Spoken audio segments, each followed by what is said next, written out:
Hey, today's daf is Chagigah daf Kavav. We're at the finish line of Seder Moed. Very, very exciting. So whoever hasn't yet registered, and just to remind you, there's no regular shiur tomorrow morning. The shiur will be instead at an evening Israel time and whatever time it is by you. So please register for the siyum. I hope you're all going to come.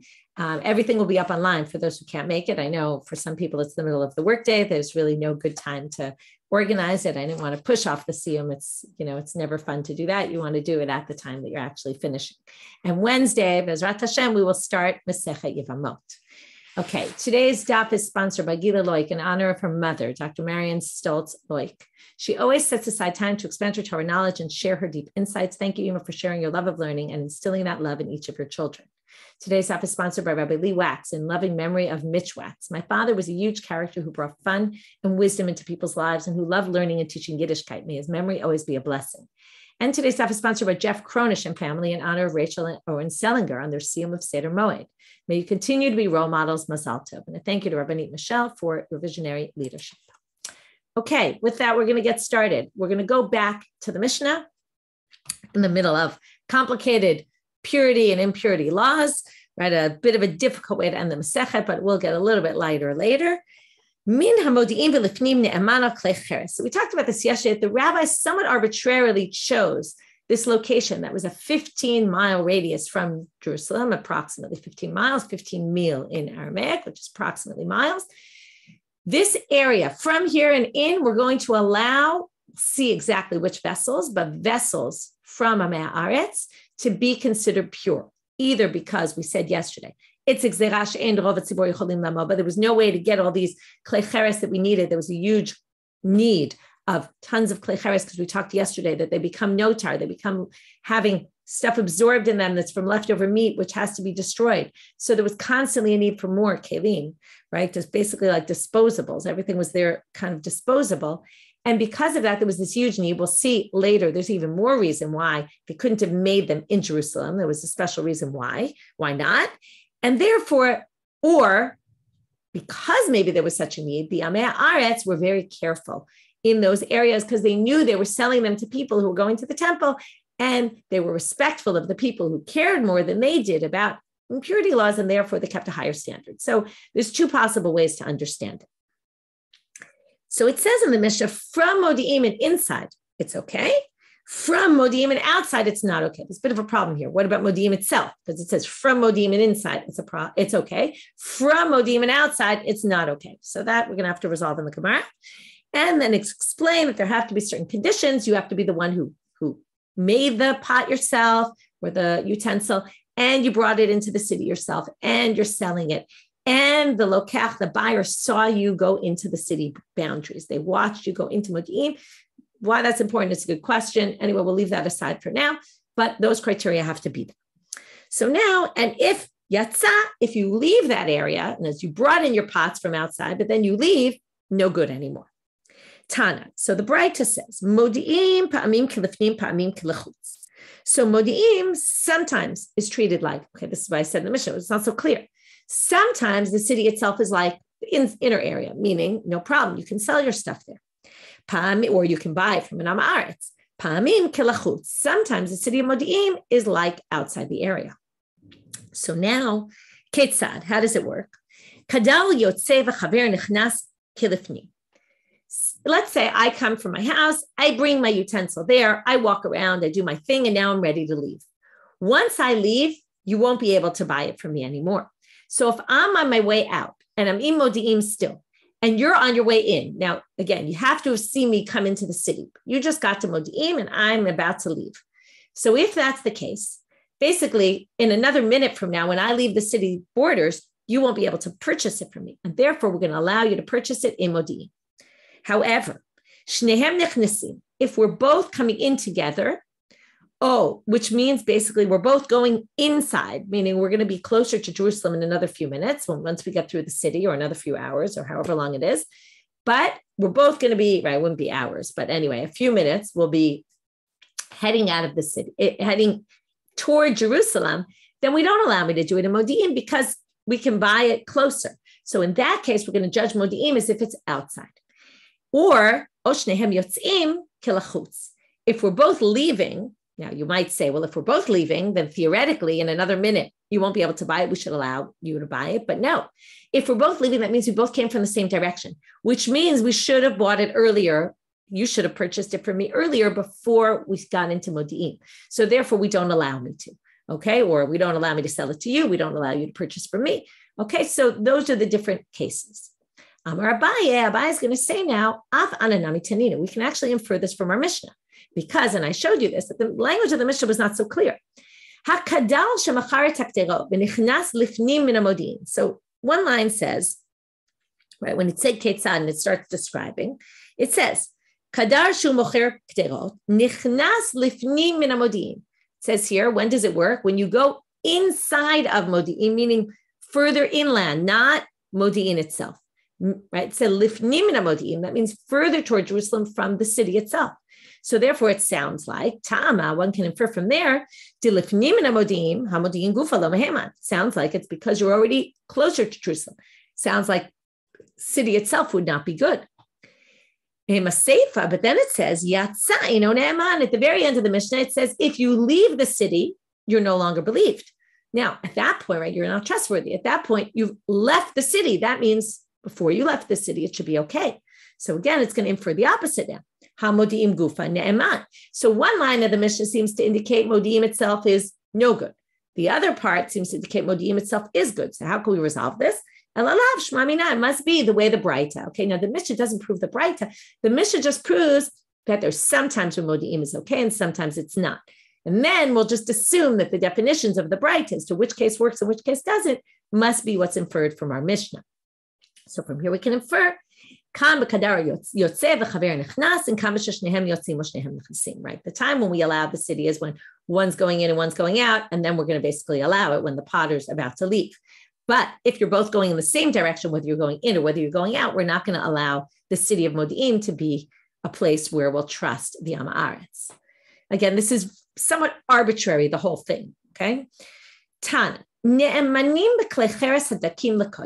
have a Braita that limits this whole law. And they're telling us now it's only small utensils. It's not large utensils. So the first thing to say is, what's the difference? In other words, I'm sorry, not what's the difference. What makes something a small utensil? So Amar Rish Lakish, it's something you can hold in one hand. That's small. Rabbi Yochanan Amar, no, it could be small. It could be something you could hold in two hands and still be considered small. So they obviously have a bit of a difference of definition. What's the difference, small and large? Talked about this, I think, yesterday, but maybe not. Small utensils were what people needed for their own personal libation and their own personal sacrifice and the meat and all that.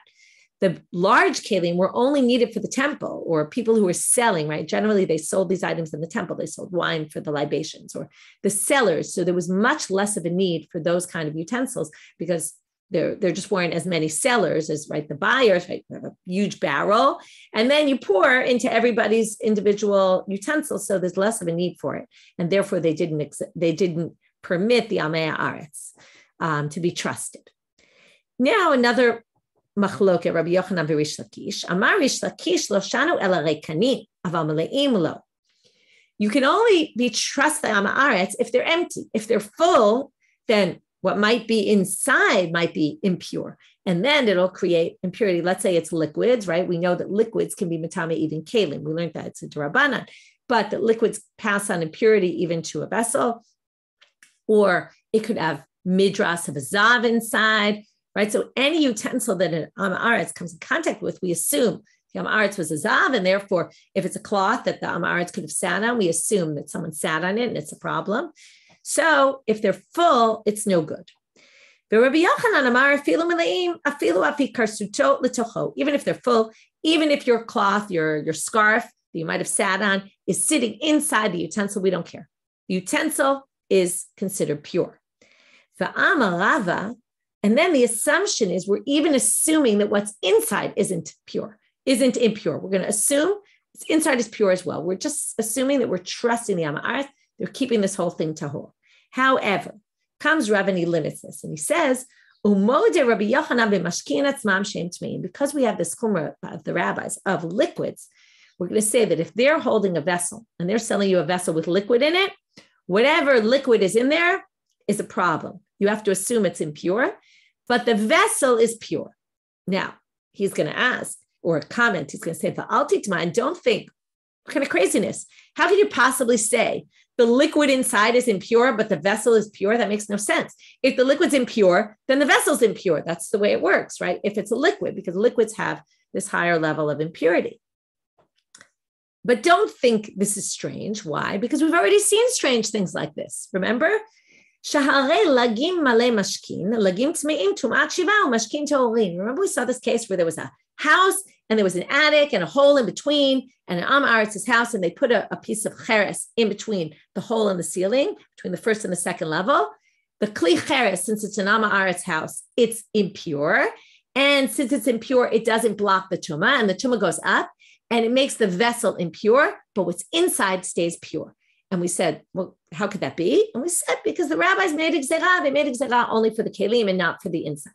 Now, our case is the exact opposite.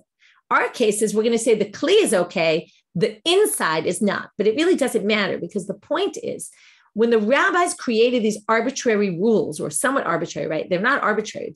They were rules intended for specific needs. In this case, the need is for we don't need what's inside. They can go buy pure wine somewhere else or pure oil somewhere else.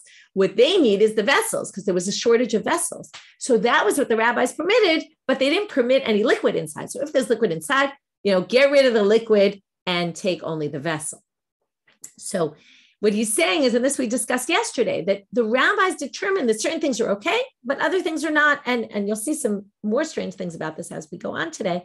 Also, that it seems a little bit strange, but again, the rabbis basically could decide on these issues, and they decided when they thought it was needed and when it wasn't. And even if it doesn't fit in with our general rules about purity and impurity in terms of, well, if the vessel is impure, then what's inside is impure, or the reverse, right? Then it's okay, because this was there, right? They made certain dispensations here for the sake of people coming to the temple and having what they needed.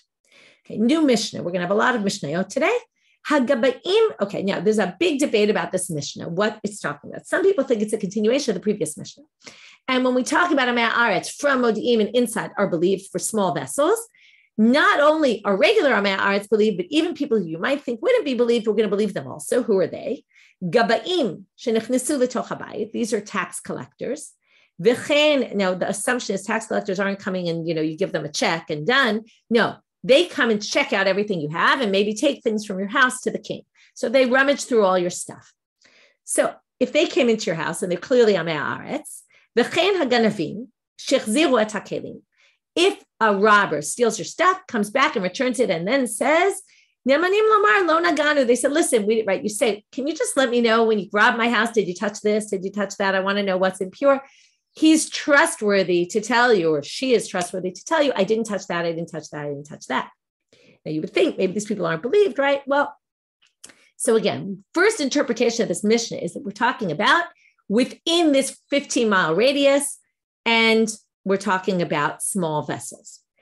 And then what's the chidush here?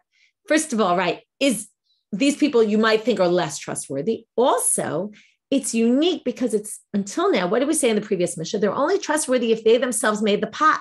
Here we're saying they're trustworthy about other people's pots. And that's the unique halacha. The second way of understanding this Mishnah is totally different and almost like the opposite, which is we're not talking about modi'im and lifnim. We're talking about everywhere. And we're not talking about only small vessels. We're talking about all vessels. And that these people are trustworthy anywhere. And here the point is why we don't trust Amei Haaretz in general about vessels. So why are we going to trust these people? So it's because they're talking, and now it's the exact opposite. Because they're talking about someone else's kelim. If it was their own kelim, we don't believe them. But since they're testifying about someone or telling us about someone else's utensils, we're going to be more lenient because it's their own utensils. We're not going to trust them. But when it's someone else's utensils that they didn't, if it's their own, we're going to assume they're impure. But if it's someone else's who's a chaver, and it's just a question, did you touch it or not? Well, then we can more likely believe them. So you end up with a very opposite approach about how we trust somebody talking about someone else's utensils. Is it less likely we would have allowed it, or is it more likely we would allow it? And it's very different based on which interpretation you go by. Second part of this mission is a different halacha, which is min hamodi'im v'lachutz v'lifnim. We said we trust people when it comes to these small vessels. Now we're going to learn in Jerusalem itself, we're going to be much more permitting, okay? B'Yerushalayim ne'emanim ala kodesh. Okay, we're going to trust them. And here the assumption is on anything having to do with kodesh, even big utensils, we can trust them in Jerusalem. U'b'shat haregel af ala truma. And even though we don't believe the Amei Haaretz about truma at all, when it comes to the regel, we're going to believe them even about truma. Okay, when it's the time of the holiday, all of a sudden we believe them about all sorts of things. Urimini. So now we're going to go part by part in the Mishnah. We're going to bring some contradictions. So our Mishnah had said, let's start with the Gabaim. The tax collectors are trusted to say, we didn't touch. Urimini. Hagabaim shenichnesu l'toch habayit, habayit kolo tameh. Says in a Braita, if the tax collectors came into your house, your entire house is impure. So how do you resolve that? Depends whether they came in with a Gentile. And as often happens in these cases, some people explain having a Gentile in there makes it all impure. Some people say it's the opposite. That's especially where we're going to permit it more, which is our Mishnah. I'm going to explain it the simple way, which is if there's a Gentile with the person who came to collect the taxes, we're going to assume that he touched everything, okay? Because they're really he's going to try harder to find things because the Gentile is with him. We'll see in a minute why. Titnan, as it says in a Mishnah, if you went in with a Gentile, you can claim, okay, if you're going around collecting taxes with a Gentile and someone asks, did you go into my house? And he says, no, I didn't go into your house. Then we believe him. But we don't trust him to say we went in, but we didn't touch anything. Once they already said we went in, then we don't trust him to say we didn't touch. And that's if there's a Gentile with him, because the assumption is if you went into my house with the Gentile, you clearly touched everything. Okay, the only thing we'll believe you is if you claim you never went into my house. But if you went into my house, everything is tamei. That's the Braita. So now they say, what does it make a difference to have a nochri with you? Rabbi Yochanan and Rabbi Elazar, they debate. Chad amal eimat nochri alehen. One says, the fear of the Gentile is on you, meaning you go into this house, right? You're the tax collector and it's like you're in a new job and there's someone watching you to make sure you're doing it right. So you feel like you're going to have to come in contact with everything because you're scared of him. You're not scared of the Gentile. You're scared that the Gentile is going to tattletale on you to the king. Okay, that's what you're worried about. So therefore, you're very careful when you're with the Gentile because the Gentile could tell on you. So therefore, you're going to check everything. So, right, they both agree that when you're with the Gentile, you're going to check everything, but the question is which one? Okay, those who explain the Mishnah, the Gemara the opposite way, have to explain the whole thing differently. My benai, what's the difference whether you say you're scared of the Gentile or you're scared he's going to tattletale on you to the king? If you're with a non-important Gentile, well, then you're not scared of the Gentile, but you might be scared that they're going to tattletale on you. But if you're with, a big bully kind of Gentile, then you're going to be fearful of the Gentile himself, right? But if he's not a bully, and then you say it's just that you're worried that he's going to bully you around and he's not a bully type at all, well, then you don't have to worry. But if you're worried he's going to tattletale on you, the king, then you're going to worry no matter what. Anyone, even if they're not a bully, can easily tattletale on you. I think it was also common in those days that Gentiles tattletale to the regimes about the Jews. So because of that, there was more of a concern. Back to the second case now. Again, a contradiction. Braita says, "Haganavim shenichnesu letoch habayit eino tamei ela makom drisat raglei haganavim." If a robber comes into your house, we're going to assume, let's say, okay, in those days, their floors were made of dirt. So let's say you see the book footprints. You wake up in the morning and you see footprints of a robber in your house. So wherever you see footprints, everything there is impure. We assume the robber touched everything. Where the footprints don't go, you can assume the robber didn't go. You don't have to worry about it. So now, though, what does it show? Anything the robber touched is going to be, anywhere the robber was, we assume the robber touched. Again, goes against our Mishnah, where the person's believed to say, I didn't touch those. So what do they answer? Very interesting answer. Amar Pinchas Mishmei de Rav, Kishasu Tshuva. Well, the case where our Mishnah is where they repented. And then we don't have to assume they touched everything. We can trust them because they did repentance and they felt bad that they stole. How does he know our Mishnah is talking about that? Well, it's very obvious. It says they return your vessels. Most robbers steal your stuff and don't return it. Here, the person must have repented because they're returning to you what they stole. And therefore, we're going to assume it's okay. So that's the distinction between the two cases. Did they do tshuva or did they not do tshuva? Ne'emanim u'b'Yerushalayim ne'emanim al kodesh. Now we're going to see why. Tana, it says in the Braita, ne'emanim al klei cheres gasim lekodesh. It even means, and this is what I said in the Mishnah already, it even means that it's earthenware vessels that are large, they're going to be trusted about. There's no kilns in Jerusalem. Why not? Because you can't make klei cheres in Jerusalem. Why? Because of the smoke. We don't want the smoke in Jerusalem. Why don't we want smoke in Jerusalem? Different opinions, as usual. One is because it'll blacken the walls of Jerusalem, which we don't want. Another is it might blacken the walls of the temple, which we don't want. Another is, right, so either it's the kavod of the city or the kavod, the respect of the temple itself. Some people say it's because what smoke do we want in Jerusalem? We want the smoke of the incense and the beautiful smell, and we want the smoke from the korbanot, right, that's coming up from the altar. That's the smoke we want to be seeing in Jerusalem. We don't want it mixed with other smoke, right? It kind of gives you this view of Jerusalem, right, that's so temple-centered that they didn't allow any kilns in Jerusalem, which is really interesting. So because of that, now we finally find out why there's this great need for klei cheres, not just because people need them, but there's no way to create them in Jerusalem. And that's why in Jerusalem, we're going to believe anyone who brings them. Okay, now, Bishat haregel, afalat truma. Okay, I see someone's asking, I just want to make it clear. Okay, I'm not following all the chats, but when it comes to the robber is believed to say, I didn't, if a robber comes into your house, you have to assume they touched everything. But if the robber repents and comes back and returns your vessels and says, oh, by the way, if you want to know what I touched, what I didn't when I was here, or you ask them, they're believed at that point because they're assumed to be trustworthy people because they're already doing tshuva and returning your stuff. So if they say, oh, when I came to your house, I rummaged through your stuff, I was looking for your jewelry, I touched this and that, but I didn't, I already found the jewelry, so I didn't go on that side because I found all your money that you were hiding and I didn't touch those. That's the issue here, that we're believing them when they say, I didn't touch this. That's the whole issue. Okay. Now, why are they believed b'shat haregel? And this is a nice way, maybe we'll come back to this at the siyum, nice way to end our masechet, which is, at the time of the regel, all of a sudden, we believe the Amei Haaretz about everything. Okay? Minani mile, where do we get this from? Amar Rabbi Yeshua ben Levi, Damalcha v'yeasek kol ish Yisrael el ha'ir k'ish echad chaverim.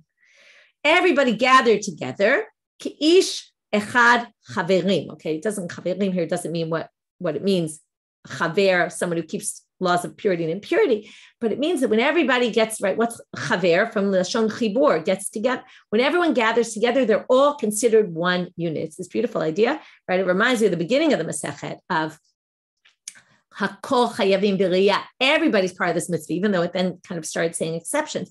But there's this idea on the regel, everybody comes together. So the pasuk puts everybody in one group together, and that's why we can believe these Amei Haaretz, right? And for all it's this beautiful idea, for all our separation and, disagreements, when it comes to the regel and we all get together, we're all one. What's very strange about this proof? Anybody know where this verse is from? Well, the verse is from the end of Sefer Shoftim. If anybody remembers the end of the book of Judges, what happens? Pilegesh b'giv'ah in Binyamin, they cut up this Pilegesh, this woman concubine into 12 pieces. And there's this civil war and everybody joins together to fight against Binyamin. That's what this pasuk is. It sounds like, if you took it out of context, it sounds like a beautiful pasuk, everybody gets together, but they're all getting together to fight against a civil war against Binyamin. So it's a very interesting choice of verse. I think I saw that there was a different version that actually has a different verse here. There's some commentaries say that this isn't the Gemara, it has some other verse, but it's very interesting because, right, we always say, there's certain things that bring the Jewish people together, right? One is war against whoever it might be, even if it's a civil war, but right, the groups, all the rest of the tribes did join together, right? And then coming to see God is also another thing that brings us together, right? The hope is that it's more of those kind of things and not this. But anyway, it's a very interesting idea, forgetting maybe a little bit about the context of where this verse is from. New Mishnah. Now we're going to find out something very interesting about this Amei Haaretz heter. So if an Amei Haaretz is now trusted, it's the time of the regel, and the Amei Haaretz is making their dough or they open their barrel of wine. And normally during the year, we assume if they open it and they touch it, they're impure, and therefore they touch it, it becomes impure. On the holiday, right, we're going to assume everything is pure. So what happens if he starts making his dough al gav haregel for the holiday, or opens his barrel for the holiday, and then the holiday ends? Okay, this is like Cinderella, right? at 12 o'clock midnight, everything goes back, right? What happens at midnight, right? In this case, it's not midnight. What happens exactly when the holiday ends? So now, obviously, if the Am Haaretz touches anything at that point, they're going to make it impure because the whole heter of the holiday is no longer there. But not only that, and this is what's interesting. So the big debate here in the Mishnah is, what if he has stuff left? Can he still finish it? Can we assume it's still pure? Like, let's say you didn't touch it after the holiday anymore, and you bought it from an Am Haaretz. Can you use it? So Rabbi Yehuda Omer Yigmor, yeah, it was done b'tahara, impurity. Yeah, you can continue. But Chachamim Omrim lo Yigmor.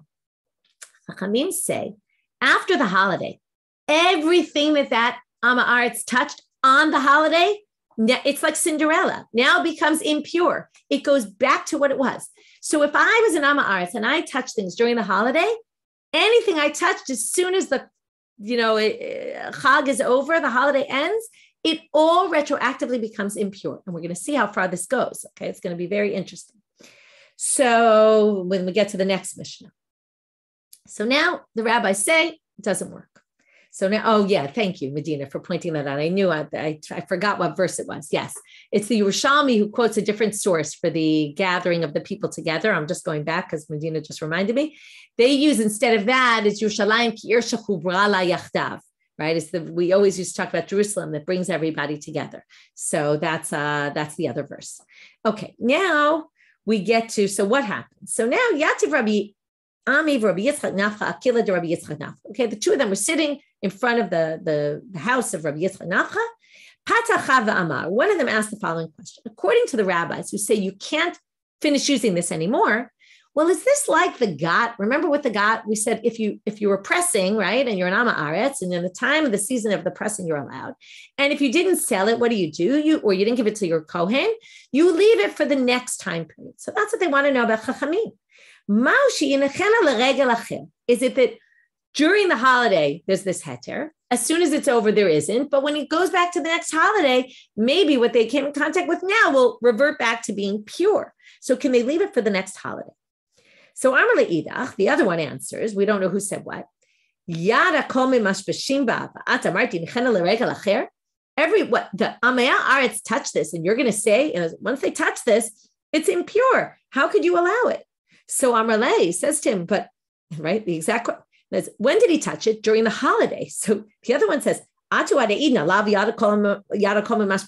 understand. On the holiday, everybody was touching it and you said it was fine. So why all of a sudden when holiday ends, we're going to say retroactively? It says, who cares that everybody touched? And as one says, everybody touched on the holiday. So of course now it's impure. And the other one said, what do you mean? 2 minutes ago it was pure. Now you're going to say it's impure. It doesn't make any sense. So Amalei, Hachi Hashta, you're comparing two different things. Bishlama Ada Idna Tumat Am Haaretz Kiregel Biregel Rachmana Tahara. He says it's all about the clock. Until now, it was a holiday, and the Torah said on the holiday we're going to trust them. Elahashta, even though it's not exactly in the Torah. Elahashta Tme'ahi, but now everything reverts back and becomes impure. So the fact that they touched it then doesn't help us now because we're not in the holiday anymore. So that's the answer given in the end, which is, yeah, there's retroactive impurity. Anything they touch is retroactively impure. And you're going to see the next Mishnah follows this very much. My lav tanai, nema kitanai. Why don't we suggest that this whole thing is a machloket tanai? Ditani chada, one brighta, it says, yinichenu l'regel acher. One says you leave it for the next holiday.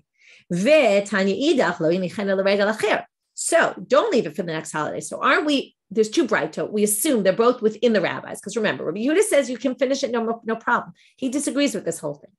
But when it says leave it for the next holiday or use it you can't use it at all, that must be a debate within Chachamim, which means that this whole issue that we just raised must be a Tanaitic debate. My lav Tanaihi, is it not a Tanaitic debate? Lo. They now read this differently and they say, no, these two brightot actually are not within the rabbi's opinion. They're Rabbi Yehuda and the rabbis. How so? So had katana yinichena is Rabbi Yehuda. The one who says leave it for the next holiday is Rabbi Yehuda. We're going to have to explain in a minute why.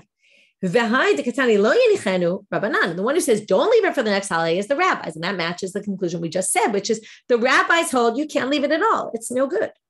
V'tizbera, wait, but that doesn't make sense. Rabbi Yehuda yigmor kama. Rabbi Yehuda said you can finish it. He didn't say you have to wait till the next holiday, so that doesn't make any sense. So they flip it.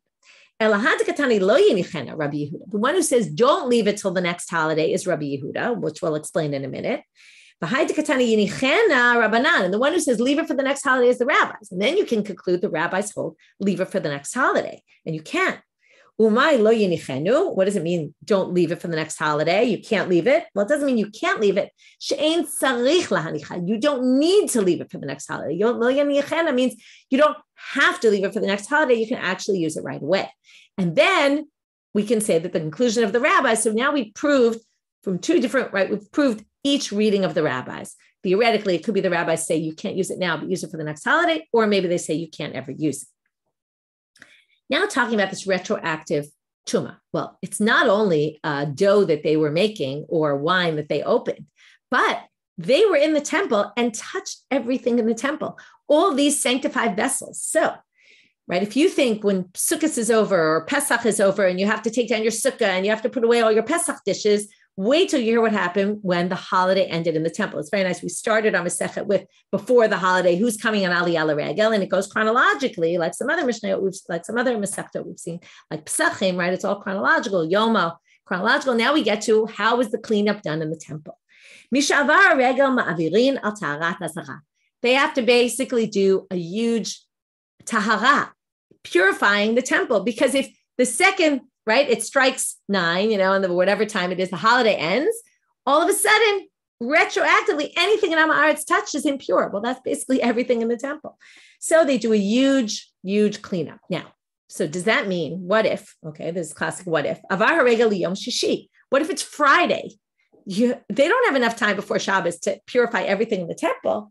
So lo yumavirin mipnei kvod Shabbat. Okay, so they basically give you some extra time. You can do it on Sunday. So we keep the purity going until Sunday. Sunday, you have to purify everything. Rabbi Yehuda Omer aflo b'yom chamishi she'en hakohanim pnuyim, even yom shishi, yom chamishi, even on Thursday. They don't have enough time. Why don't they have enough time? The Breita is going to tell us. The Gemara brings the Breita. Tana she'en hakohanim pnuyim milahotzi b'deshen. You think it's hard to clean up your sukkah, clean up your Pesach dishes. Think about how many piles of ashes they had from all the major sacrifices, right? All the sacrifices that were done. They had to start sweeping, right? Imagine this huge mess of ashes had to be cleaned in the temple. That was going to take them a very long time. And that was their huge cleanup that they had to do before they could start purifying all the vessels. So they didn't have time even from Thursday, according to Rabbi Yehuda. New Mishnah. So how would they purify everything? Okay, they basically take all the vessels and they clean them. Okay, you're asking Tova about the Trumat Hadeshen every day. That was very symbolic. They took a little bit and they put it in this pile. That was a very symbolic. It wasn't, right? They would put it in that tafach, in that pile, but the pile was only emptied once every while, and they didn't do it during the holiday because it was a big job. So they left it for after the holiday and they would deal with it then. So now, how would you do this? You take all the vessels and you put them in a mikveh. But they would say to them, Hizaharu. Okay, now Rashi says this is Kohanim that were Amei Haaretz during the Regel. They were told, be careful. Some people think this is after the holiday, but most people think it's during the holiday. Hizaharu shelo tigu b'shulchan. Listen, don't touch the table, because there's no way to purify the table. So any Amei Haaretz that came into the temple, even though we really don't make distinctions, we have to make a few distinctions, and we have to tell people, listen, don't touch the table if you're an Amei Haaretz, because you're going to mess up the table. Because after the holiday, we'll have to tovel it, and we can't. We'll see later why you can't. We don't yet know why.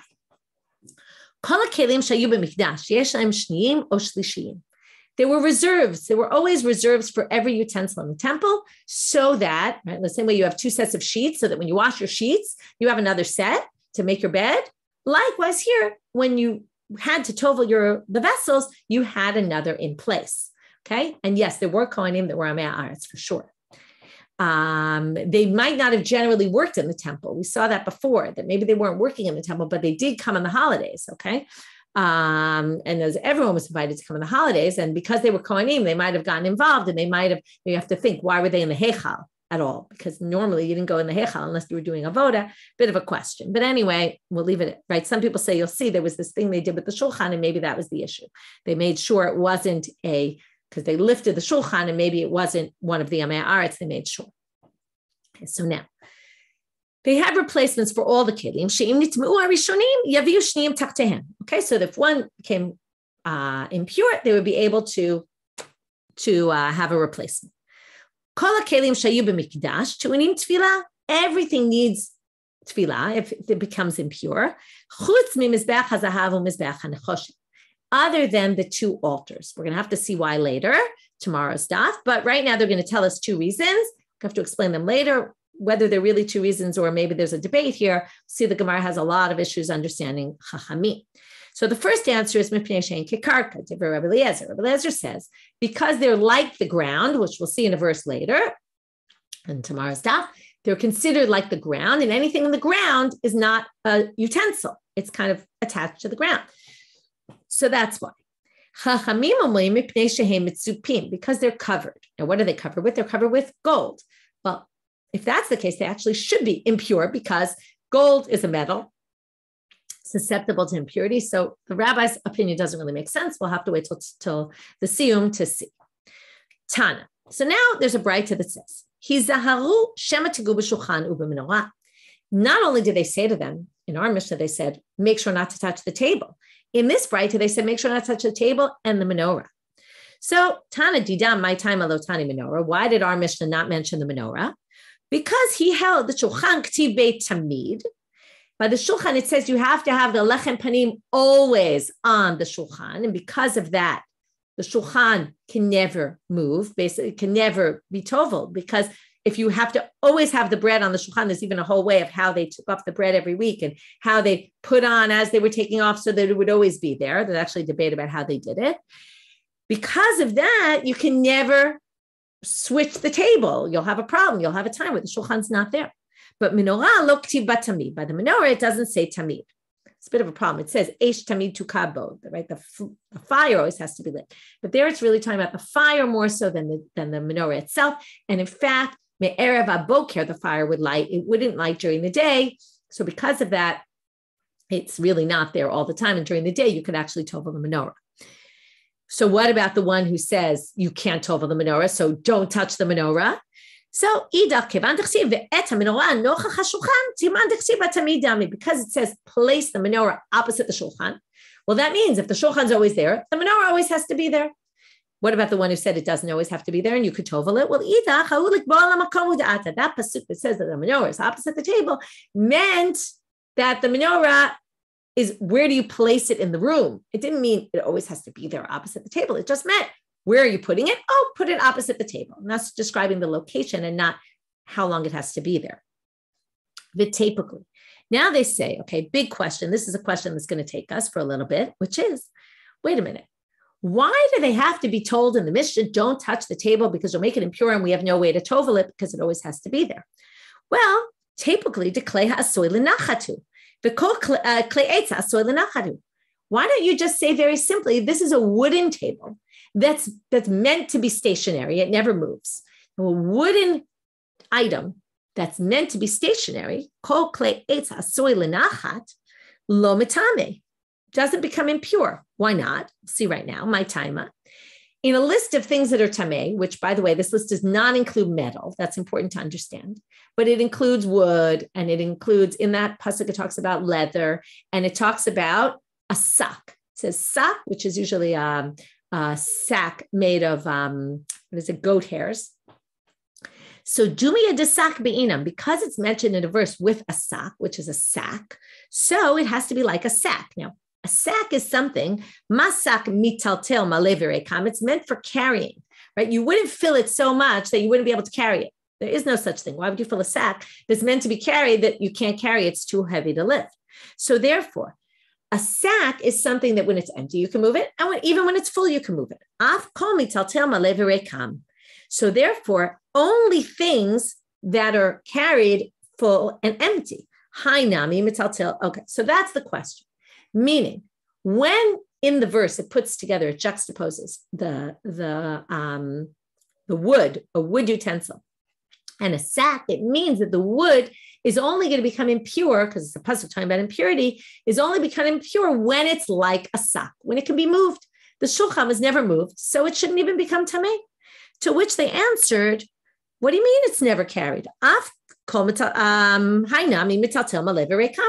What do you mean? The table was moved. Now we're going to see when they moved the table. It says, put the bread on the shulchan hatahor, on the pure table. Now, if you're calling the table pure, that means what? It could potentially become impure. From here, you can infer it could become, right? Put them on the table that's pure, meaning not on the table if it's impure. How could it become impure? V'amai. Right? This is just we're quoting something from Rish Lakish, which is exactly our question. So right, if it's meant to be stationary, it shouldn't become impure if it's made of wood. Right? It says in the Torah, it's made of wood, from the acacia wood.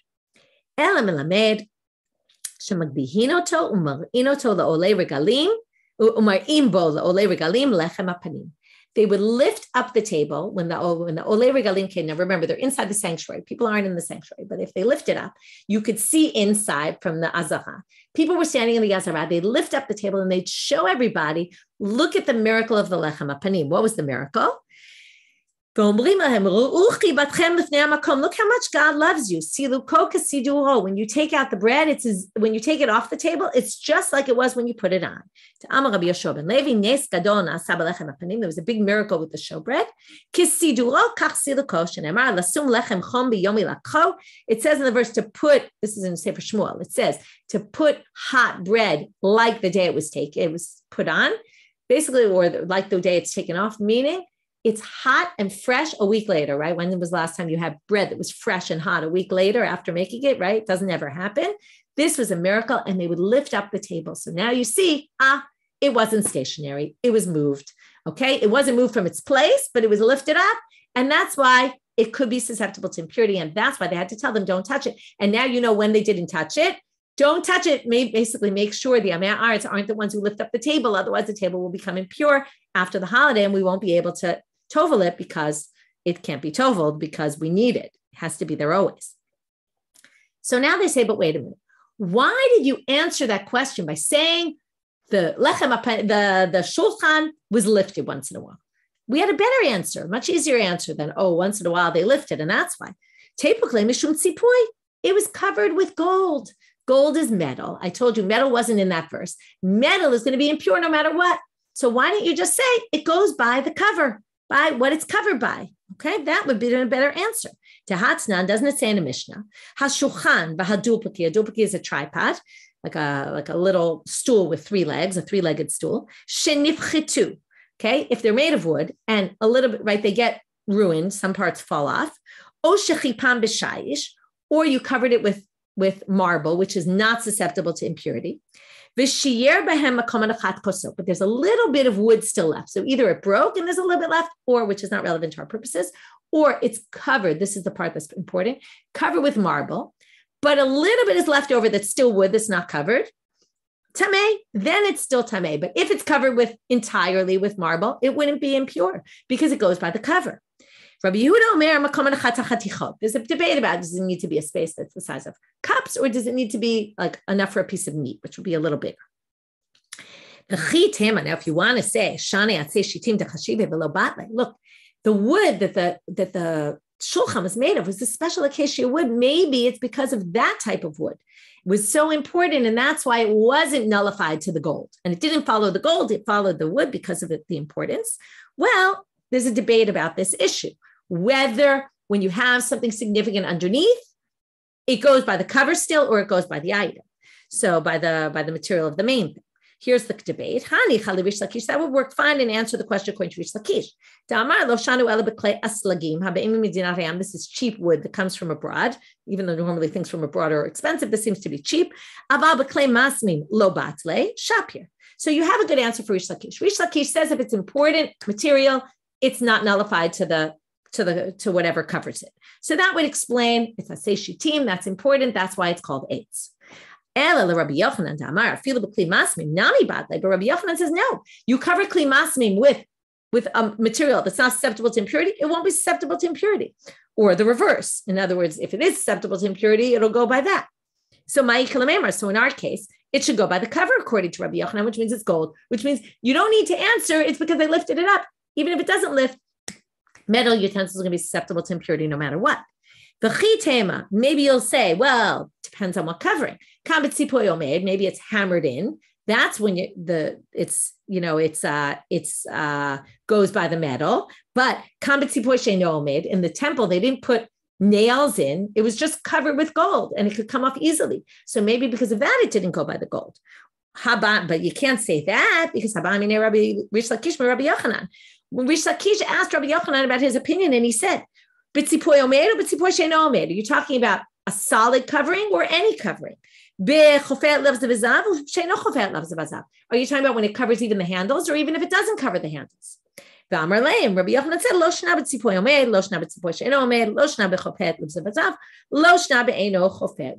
going to leave you with this question, which is, Rabbi Yochanan said it always follows the covering, which means that according to Rabbi Yochanan, why did we give that answer? That it's because you lift up the table and show it to everybody, when really it could have just said simply, it goes by the gold, which is the cover, because Rabbi Yochanan says no matter what, it always follows the cover when it comes to laws of purity and impurity. You'll have to wait for the siyum to get to the end and see why. And with that, we will finish our nice quick daf for our siyum, and we have a great program lined up, both in Hebrew, different places in the country tonight, and in English on Tuesday. So see you all there. Mazal tov to all those finishing.